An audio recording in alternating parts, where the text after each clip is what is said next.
અનિરુદ્ધસિંહ રીબડાને લઈ મોડી રાત્રે મોટા સમાચાર સામે આવી રહ્યા છે। અનિરુદ્ધસિંહ રીબડાની મોડી રાત્રે ધરપકડ કરવામાં આવી છે। સાથે જ અનિરુદ્ધસિંહ રીબડાની ગોંડલ પોલીસે જૂનાગઢ જેલમાંથી ધરપકડ કરી છે। વરસતા વરસાદમાં ટ્રાન્સફર વોરંટના આધારે અનિરુદ્ધસિંહ જાડેજાની ધરપકડ ગોંડલ પોલીસે કરી છે। નમસ્કાર, મહત્વપૂર્ણ સમાચાર અનિરુદ્ધસિંહ રીબડાને લઈ સામે આવી રહ્યા છે। પૂરા દિવસ જે ડ્રામા ચાલ્યો ત્યારબાદ હવે અનિરુદ્ધસિંહ રીબડાને લઈ મોડી રાત્રે મોટા સમાચાર સામે આવી રહ્યા છે।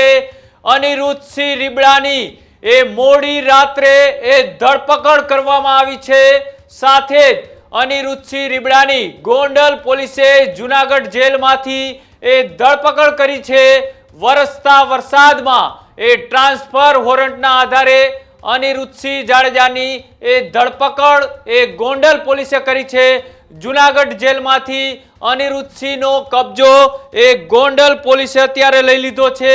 ધોધમાર વરસતા વરસાદની વચ્ચે અનિરુદ્ધસિંહની ધરપકડ કરવામાં આવી છે। સાથે જ ગોંડલ પોલીસે જેલમાંથી તેમનો કબજો મેળવી લીધો છે। જે સમાચાર અત્યારે સામે આવી રહ્યા છે, અમિત ખૂટ કેસમાં ગોંડલ પોલીસે ફરાર અનિરુદ્ધસિંહ જાડેજાની સરેન્ડર બાદ જૂનાગઢ જેલમાંથી ધરપકડ કરી છે। આખી ઘટનાની વાત કરીએ તો અનિરુદ્ધસિંહ જાડેજા 3 વાગ્યાની આસપાસ ગોંડલ ખાતે સરેન્ડર થયા હતા। 7:08 તેઓ જૂનાગઢ જેલ ખાતે પહોંચ્યા અને 10:38 અમિત ખોટ આત્મહત્યા કેસમાં વરસતા વરસાદની વચ્ચે મોડી રાત્રે અનિરુદ્ધસિંહ જાડેજાની ગોંડલ પોલીસે ધરપકડ કરી છે। હવે જોવાનું એ છે કે પોલીસ આ મામલે કેટલા દિવસના રિમાન્ડ માંગે છે, કઈ તપાસ કરવામાં આવે છે। અમિત ખૂટ કેસને લઈ 4 મહિનાથી આ ફરાર અનિરુદ્ધસિંહ જાડેજાની અત્યારે હાલ ધરપકડ કરવામાં આવી છે। આજ મુદ્દે વધારે માહિતી માટે મારી સાથે સહયોગી દીક્ષિત જોડાયેલા છે। દીક્ષિત, સૌથી મોટા સમાચાર આખા દિવસનો જે ઘટનાક્રમ થયો ત્યારબાદ વરસતા વરસાદમાં મોડી રાત્રે અનિરુદ્ધસિંહ જાડેજાને અમિત ખૂટ કેસની અંદર અત્યારે ગોંડલ લાવવામાં આવી રહ્યા છે। બિલકુલ, જે અમિત ખૂટ હત્યા કેસ હતો તેમાં આત્મહત્યા કેસમાં ધરપકડ છેલ્લા ઘણા સમયથી બાકી હતી। તેમાં જ નાસ્તા ફરતા હતા અને તમામની વચ્ચે પોપટ લાખા સોરઠિયાના પુત્રની અરજી પણ થયેલી હતી અને તેના જ પહેલા તે માઠા સમાચાર આવી ગયા કે પોપટ લાખા સોરઠિયાના હત્યા કેસમાંથી સજા માફી કુણાલ થઈ હતી, તેમાં સરેન્ડર કરવામાં આવે। સજા માફી પર રદ કરી દીધી હાઈકોર્ટે, સુપ્રીમ સુધીના દ્વાર ખખડાવવામાં આવ્યા। જોકે અમિત ખૂટ હત્યા કેસમાં ધરપકડ સતત બાકી હતી। 2 નામ મહત્વના, અનિરુદ્ધસિંહ રીબડા, તેની સાથે તેના પુત્ર રાજદીપસિંહ રીબડા, બંને આ કેસમાં છે તે ફરાર હતા અને સુપ્રીમ કોર્ટે આદેશ કર્યો છે। ત્યારે સુપ્રીમ કોર્ટના આદેશ બાદ અનિરુદ્ધસિંહ રીબડા છે તે સરેન્ડર થઈ ગયા છે। પરંતુ મહત્વની વાત એ છે કે સરેન્ડર થયાની 2-2.5 કલાકમાં ત્યાં રાજકોટ રૂરલ પોલીસ છે તે પહોંચે છે। તમામ લોકોની મગજમાં એવું હતું કે વહેલી સવારે એટલે કે આવતીકાલે સવારે ત્યાં જો રાજકોટ જિલ્લા પોલીસ પહોંચશે, ગ્રામ્ય પોલીસ પહોંચશે, પરંતુ આજે જ અત્યારની જો વાત કરવામાં આવે તો ત્યાં પોલીસ છે તે પહોંચી ગઈ છે અને મોડી રાત્રે જ વરસતા વરસાદની વચ્ચે તમે વાત કરી તેમ ધરપકડ છે તે કરી લેવામાં આવી છે અનિરુદ્ધસિંહ રીબડાને લઈ અને જૂનાગઢથી રાજકોટ પોલીસ છે તે ગોંડલ જવા રવાના થઈ છે। ટ્રાન્સફર વોરંટના આધારે અનિરુદ્ધસિંહ રીબડા છે તેની ધરપકડ કરવામાં આવી છે। છેલ્લા ઘણા બધા સમયથી આ જ કેસમાં ફરાર હતા। આગોતરા જામીન લેવાના પણ પ્રયત્ન થયા હતા। સેશન્સ અને હાઈકોર્ટમાં પણ આગોતરા જામીન છે તે રદ થયા છે। ત્યારે મહત્વની વાત છે કે હવે સત્તાવાર રીતે આ કેસમાં ધરપકડ કરી છે, એટલે કે અનિરુદ્ધસિંહ રીબડાની સતત મુશ્કેલીઓ છે તે મુશ્કેલીઓમાં વધારો છે તે થઈ રહ્યો છે। એક બાદ એક પહેલા તો વાત કરી અમિત ખૂટ બાદ પોપટ લાખા સોરઠિયા સજા માફી અને બંને કેસમાં એટલે ઓલામાં સરેન્ડર થવું પડીને બીજા કેસમાં ધરપકડ થઈ એટલે સતત અનિરુદ્ધસિંહ રીબડાની મુશ્કેલીઓ છે તેમાં વધારો થઈ રહ્યો છે। જી બિલકુલ, આભાર જોડા બદલ। તો જે રીતના આખો ઘટનાક્રમ તમે અત્યાર સવારથી જ જોઈ રહ્યા છો, એક બાજુ બપોરે 3 વાગ્યાની આસપાસ અનિરુદ્ધસિંહ જાડેજા છે તેઓ ગોંડલ કોર્ટ ખાતે હાજર થાય છે। હાજર થવાની સાથે તેમના સમર્થકો મોટી સંખ્યામાં ગોંડલ કોર્ટ પરિસરની અંદર પહોંચે છે। બીજી બાજુ જૂનાગઢ પોલીસ તેમને લઈ જૂનાગઢ જવા માટે રવાના થાય છે। જુનાગઢ જેલ ખાતે તેઓ 7:08 એ જુનાગઢની જેલની અંદર સરેન્ડર કરે છે. 3 કલાક જેટલો સમય તે જુનાગઢ જેલની અંદર વિતાવે છે. ત્યારબાદ એ મોડી રાત્રે એટલે કે 10:38 એ રાજકોટ ગ્રામ્ય પોલીસ એ અમિત ખૂટ આત્મહત્યા કેસમાં જે 4 મહિનાથી આ ફરાર હતા એવા એ અનિરુદ્ધસિંહ જાડેજાનો રાતે જ કબજો મેળવી લે છે. સૌ કોઈને એવું હતું કે આ કેસમાં તેમની ધરપકડ થશે, પણ એ આવતીકાલે એ સવારે થશે એવું અનુમાન લગાડવામાં આવતું હતું. પણ વરસતા વરસાદની વચ્ચે પણ અનિરુદ્ધસિંહ જાડેજાને માત્ર 3 જ કલાક એ પહોંચ્યા હતા, હજી સરેન્ડર થયા હતા જેલમાં, અને ત્યારબાદ તેમને એ વોરંટ ઇસ્યુના આધારે તેમની એ ધરપકડ કરી લેવામાં આવી છે. હવે જોવાનું એ છે કે આ કેસની અંદર આની સિવાયના પણ 2 વ્યક્તિઓ છે તે ફરાર છે. એક રહીમ મકરાણી અને બીજું નામ છે એ અનિરુદ્ધસિંહ જાડેજાના પુત્ર રાજદીપસિંહ જાડેજા. આ બંને વ્યક્તિઓના પણ આજે અમિત ખૂટ કેસની અંદર નામ છે. બંને અત્યારે ફરાર છે.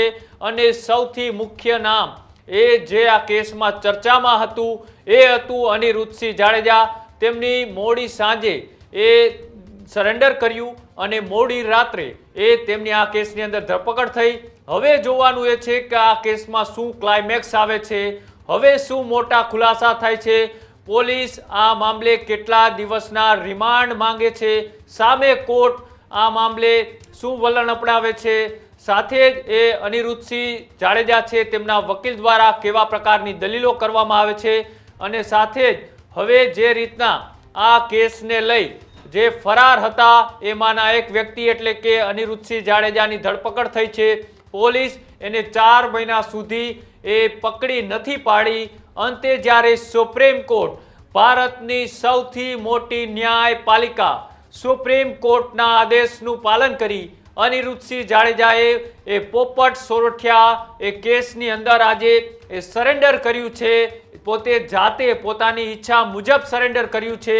અને સામે અમિત ખૂટ આત્મહત્યા કેસમાં તેમની ધરપકડ એ સરેન્ડર બાદ કરવામાં આવી છે. એટલે ક્યાંક ને ક્યાંક અહીંયા પોલીસ તેમની ધરપકડ કરી નથી શકી, પણ અનિરુદ્ધસિંહ જાડેજા જેઓ એ સુપ્રીમ કોર્ટના આદેશનું માન રાખી અને જેઓએ સરેન્ડર કર્યું ત્યારબાદ હવે એ ગોંડલની પોલીસ છે તેમને તેમની ધરપકડ કરી છે.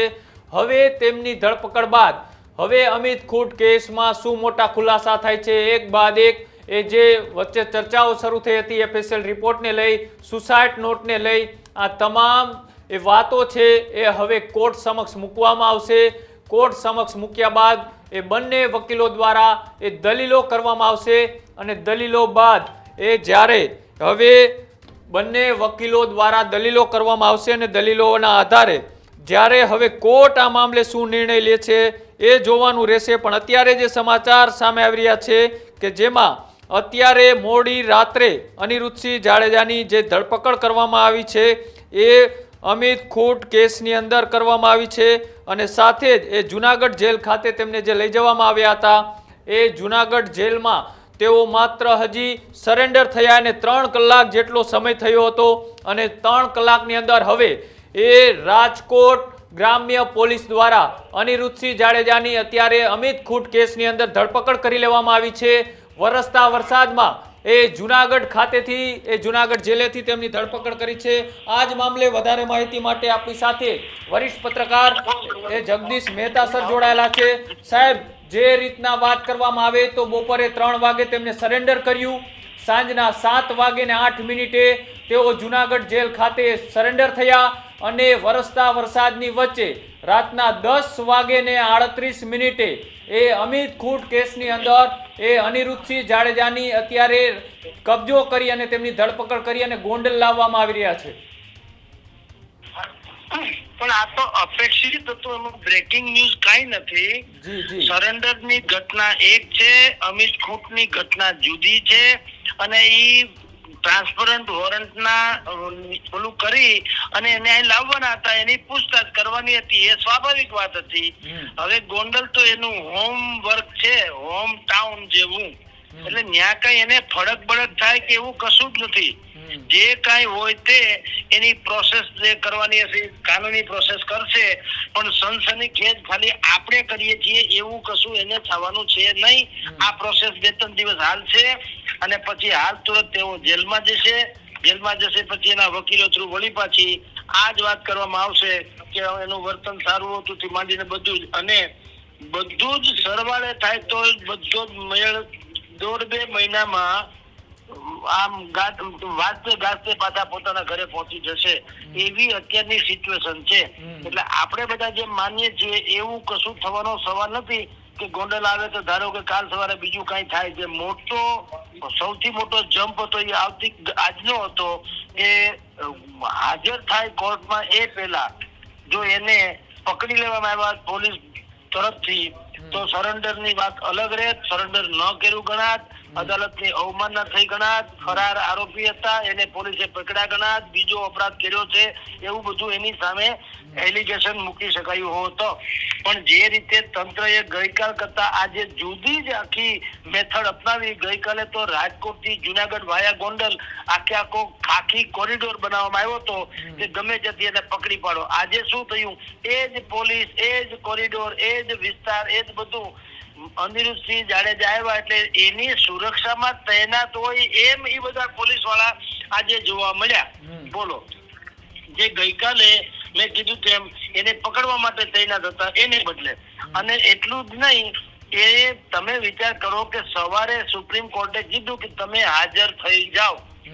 ઈ સુપ્રીમ કોર્ટના આદેશના અડધી 1 કલાકમાં જ અનિરુદ્ધસિંહ હાજર થઈ ગયા. એનો અર્થ એ કે કોર્ટની ઈર્દ ગિર્દ હતા એ તો નક્કી થયું ને.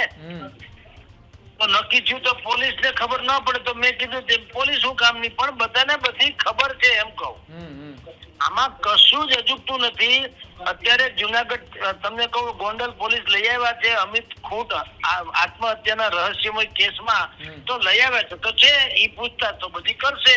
હા, જુનાગઢ જેલમાંથી ટ્રાન્સફર વોરંટના બાને લઈ આવ્યા પણ એમાં કોઈ જાતની ઉપાધિ કરવા જેવી છે નહીં. આ કેસમાં હજી 2 વ્યક્તિઓના નામ હતા, એક રહીમ મકરાણી અને બીજું નામ હતું એ આ અનિરુદ્ધસિંહના જ પુત્ર રાજદીપસિંહ જાડેજા. એટલે કે પોલીસ રિમાન્ડ ને પૂછપરછમાં એવું કરશે કે હજી જે આરોપીઓ છે તેમની પણ ધરપકડ કરવામાં આવે તાત્કાલિક?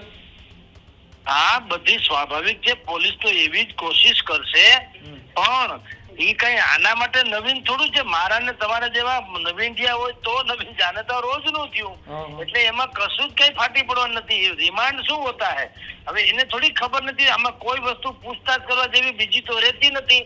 પણ હવે ઠીક છે, કાનૂની પ્રોસેસ બધી થશે. મૂળ ગોઠવણ.com અંતર્ગત જ બધું થઈ રહ્યું છે. પોલીસને લાગે વળગે ત્યાં સુધી ગોઠવણ.com અને એમાં જે કઈ એને અનુરૂપ થાય સેટિંગ થઈ જશે એ પ્રમાણેની વાત થશે. હવે ટૂંકમાં અનિરુદ્ધસિંહ મહિપતસિંહ જાડેજા ઉપર જે પ્રકારનું આપણે કહેતા કે મોટો ફટકો કે ફલાણું ઢીકણું એ બધું હવે કાંઈ છે નહીં. એ બુદ્ધિપૂર્વક આગળ વધશે પ્રોસેસ અને પછી વાંચતે ગાજતે એ છૂટી જશે 1-2 મહિનામાં. બોલો. અને સાહેબ બીજો સવાલ એ કે આપણે અનેક વખત એવા લોકોને સાંભળતા હોય છીએ કે અનેક લોકોના વાત એવી સાંભળતા હોય છીએ કે વર્ષો વયા ગયા પણ ન્યાય નથી મળતો, એ કોર્ટમાં એટલી અરજીઓ પેન્ડિંગ છે. પણ અત્યારે આપણે એવું માની શકીએ કે કોર્ટના દરવાજા એ ન્યાય માટે ગમે ત્યારે ખુલ્લા હોય છે, અડધી રાતે પણ ન્યાય થાય. અને સાથે જ એ ગઈકાલનો જે સ્ટે આવ્યો મોડી રાતનો, સવારમાં પછી બીજો સ્ટે આવ્યો, એ દેશની મોટી અદાલત કહી શકાય, આખરી અદાલત કે જ્યાં હજારો અરજીઓ પેન્ડિંગ હોય છે તેમ છતાંય રાતોરાત કેસની અંદર તપાસો ચાલુ થઈ જાય અને તાત્કાલિક સ્ટે મળી જાય. આપણે જેમ કહીએ છીએ ને કે દુનિયા ઝુકતી है झुकाने वाला चाहिए, એમ ન્યાય મિલતી है वो मिलाने वाला भी चाहिए ना. સામાન્ય પ્રજાની પાસે આટલી બધી ક્યાં હસ્તી હોવાની કે વકીલોની ફોજ ઉભી રાખે તાત્કાલિક અને જોઈએ એટલા પૈસા વકીલોને ચૂકવી આપે અને રાતના સુપ્રીમ કોર્ટના દરવાજા તો છોડો, ધર્મશાળાના દરવાજા નથી ખોલી બેઠા હતા સામાન્ય પ્રજા બિચારી. સુપ્રીમ કોર્ટની તો વાત જ ક્યાં થઈ? પૈસા દઈને તમારે સૂવું હોય તો રાતના તમે ધર્મશાળાના દરવાજા નથી ખોલતા તો સુપ્રીમ કોર્ટની ક્યાં વાત છે? પણ હું એમ કહું આના ઉપરથી એટલું હોવું જોઈએ કે પ્રજાને આવો લાભ મળવો જોઈએ જે અત્યારે હાઈ પ્રોફાઇલ લોકોને મળે છે એને બદલે જનતાને પણ જો આવો લાભ મળે તો વધુ સારું ગણાય.